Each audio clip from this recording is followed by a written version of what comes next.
APJ Abdul Kalam बना के गए हैं। बस उसका जो डायरेक्शन है ना, पाकिस्तान के इस्लामाबाद में मोड़ दीजिए। एपीजे अब्दुल कलाम जो मिसाइल बना के गए परमाणु बम, इस्लामाबाद की तरफ मोड़ दीजिए। एगो वीर अब्दुल हमीद थे जो पाकिस्तान को नानी याद दिला दिए 7 टैंक उड़ा के, वैसा ही अब एगो एपीजे अब्दुल कलाम साहब बना के गए। बस इस्लामाबाद की तरफ मोड़ दीजिए, टारगेट पिक कर दीजिए, बटन टिप दीजिए। अब बाद में हम लोगों की मांग है कि आप हमला कीजिए पाकिस्तान पर, डैम के पानी मत रोकिए, उन आतंकी ठिकानों पर जहां पर उन लोगों को ट्रेनिंग दी जाती है, जहां से आतंकी पैदा होते हैं, उस जगह बम बारूद गिराइए। आप राफेल क्यों लिए हुए हैं? इतना सारा देश में जो रक्षा बजट में जो खर्च होता है, आप हथियार खरीदते हैं, अग्नि मिसाइल है, ब्रह्मोस है, उसका इस्तेमाल कीजिए, उन आतंकी ठिकानों को नेस्तनाबूद कीजिए ताकि वहां से वैसा लोग कीड़ा पैदा न हो।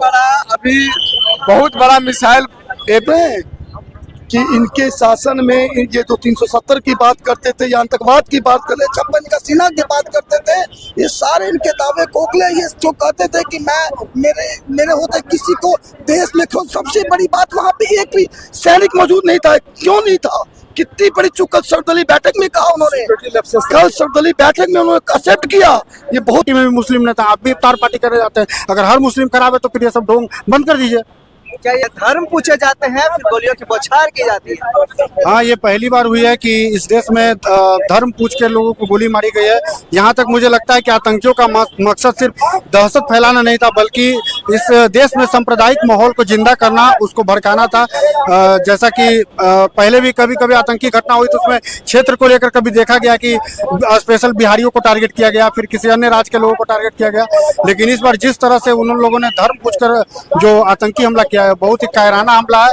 हम लोग इसकी घोर निंदा करते हैं और सारा विपक्ष एकजुट होकर सरकार को कह रहा है कि आप जो भी कड़ा से कड़ा एक्शन लेना चाहते हैं लीजिए। सारा विपक्ष आपके साथ है, पूरा देश आपके साथ है, आप जितना कड़ा एक्शन ले सकते हैं लीजिए। ये जो आप 3, 4, 5 फैसले जो लिए हैं, ये कोई कड़ा एक्शन, ये मतलब ये बहुत लंबा प्रोसेस है। आप इसको अचानक से नदियों को रोक नहीं सकते। इसके लिए आपको रोक दिया गया है। नहीं, वो तो एमपी का डैम जो सोशल मीडिया पे चल रहा है, वो माना जाए, वो दिखाया जा रहा है कि वो एमपी के डैम को घोषणा की गई है सरकार के द्वारा। सरकार की घोषणा की गई, लेकिन इसमें लंबा समय लगेगा क्योंकि उसके लिए आपको इंफ्रास्ट्रक्चर बनाना होगा पानी को रोकने के लिए। लेकिन हम लोगों की मांग है कि आप हमला कीजिए पाकिस्तान पर, डैम के पानी मत रोकिए, उन आतंकी ठिकानों पर जहां पर उन लोगों को ट्रेनिंग दी जाती है, जहां से आतंकी पैदा होते हैं, उस जगह बम बारूद गिराइए। आप राफेल क्यों लिए हुए हैं? इतना सारा देश में जो रक्षा बजट में जो खर्च होता है, आप हथियार खरीदते हैं, अग्नि मिसाइल है, ब्रह्मोस है, उसका इस्तेमाल कीजिए, उन आतंकी ठिकानों को नेस्तनाबूद कीजिए ताकि वहां से वैसा लोग कीड़ा पैदा न हो।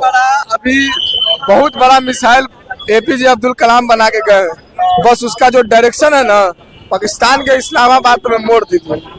एपीजे अब्दुल कलाम जो मिसाइल बना के गए परमाणु बम, इस्लामाबाद की तरफ मोड़ दीजिए। एगो वीर अब्दुल हमीद थे जो पाकिस्तान को नानी याद दिला दिए 7 टैंक उड़ा के, वैसा ही अब एगो एपीजे अब्दुल कलाम साहब बना के गए। बस इस्लामाबाद की तरफ मोड़ दीजिए, टारगेट पिक कर दीजिए, बटन टिप दीजिए। अब बाद में पूछताछ होगा तो हम लोग बोल देंगे कि गलती से टिपा किया। अच्छा, क्या बोलेगा पाकिस्तान जिस तरह से लगातार भारत पे हमले कर रहे हैं, तोड़ जवाब की बारी आ चुकी है? बिल्कुल आ चुकी है। हम कितना सहेंगे, कितना सतरेंगे? आज आप ये आउटरीच क्यों देख रहे हैं? क्योंकि एक साथ 27-28 लोगों की हत्या हुई है। लेकिन आप देखिएगा तो हर 7-8 दिन पर एक लोग या 2 लोग की हत्या होते रहती है, तब वो आउटरीच नहीं दिखता। लेकिन ये आतंकी हमला न करना रोके हैं। इनको जब तक हम लोग कड़ा संदेश नहीं देंगे तब तक ये नहीं रुकेंगे। ये मेरा मानना है। जितने भी मुसलमान पाकिस्तानी यहाँ रुके हुए हैं भारत में, उनको जल्द से जल्द यहाँ वापस जाने के आदेश आ चुके हैं।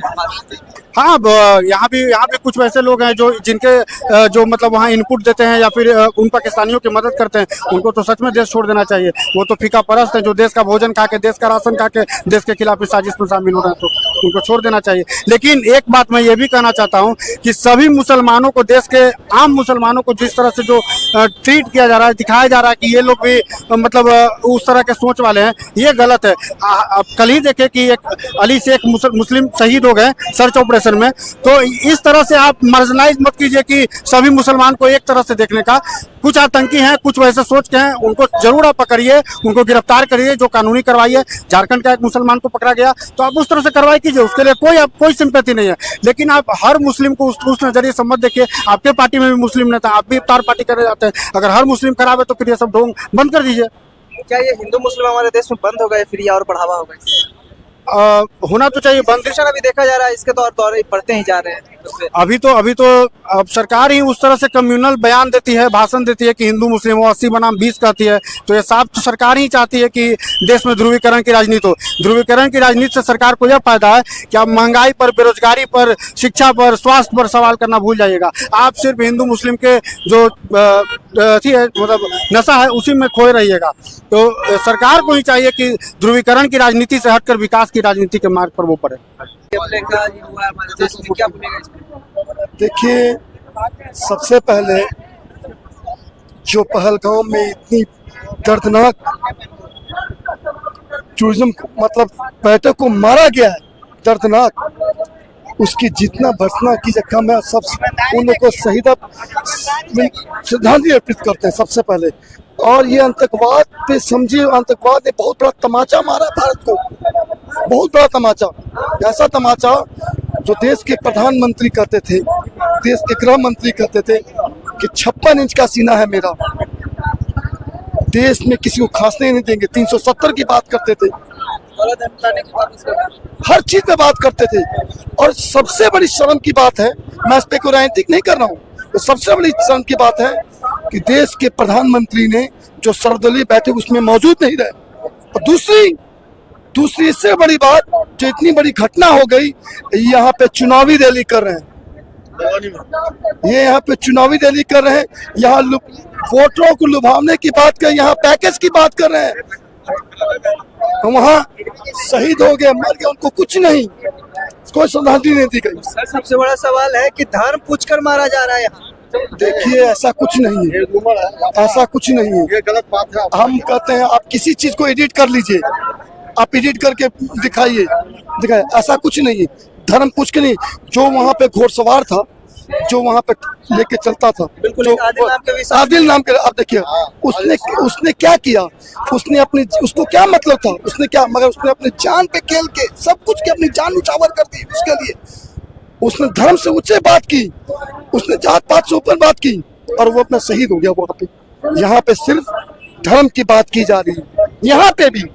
अगर धर्म की भी बात की जा रही है सर, तो जो हिंदू की बात करते हैं मोदी जी, योगी जी, अगर सबसे ज्यादा भी तो हिंदू ही आज के डेट में, कश्मीर से उठा के बांग्लादेश से देख लीजिए, बंगाल उठा के देख लीजिए। कह तो रहे कि इनके शासन में ये जो 370 की बात करते थे, या आतंकवाद की बात करते, 56 का सीना की बात करते थे, ये सारे इनके दावे कोकले। ये जो कहते थे कि मेरे होते किसी को देश में खोज, सबसे बड़ी बात वहाँ पे एक भी सैनिक मौजूद नहीं था। क्यों नहीं था? कितनी बड़ी चूक कल सर्वदलीय बैठक में कहा उन्होंने, कल सर्वदलीय बैठक में उन्होंने एक्सेप्ट किया। ये बहुत बड़ी चूक हुई है, ये बहुत बड़ी चूक हुई है भारत सरकार से, इंटेलिजेंस ब्यूरो से सबसे चूक हुई है। कहाँ है, कहाँ है देश के प्रधान? चेकिंग होती थी उस दौरान, कहाँ है वो, कहाँ है?